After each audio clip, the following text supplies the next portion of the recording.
In today's video, I'm going to teach you how to close your DocuSign account.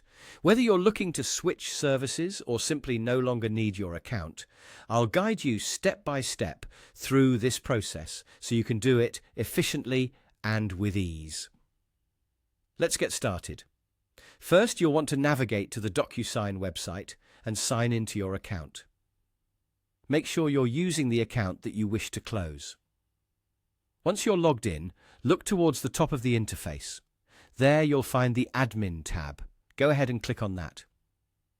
This will take you into the admin area where you can manage various aspects of your DocuSign account. Now, you might notice several options available on the left-hand panel. From this list, you'll want to look for and click on Plan and Billing. This section features everything related to your current subscription, including the account details and the financial aspects associated with it. Take a moment to review these details to ensure everything is as expected. However, if you're all set to move forward, direct your attention to the Close Account option. This is crucial as it initiates the actual account closure process. Upon clicking Close Account, you'll be automatically redirected to a confirmation page. It's important to read through any prompts or warnings that appear here.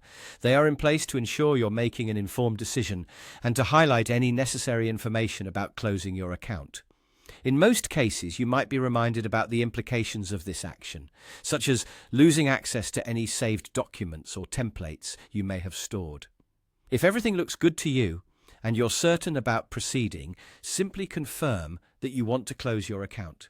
Be aware that this process may be irreversible, and once completed, your account and all associated data will no longer be accessible. And there you have it. You've successfully closed your DocuSign account. Remember, if you ever decide to return to DocuSign, you can always create a new account or reach out to their support team for guidance. Thank you for watching, and I hope this guide was helpful. Don't forget to like and subscribe for more useful tutorials. See you next time.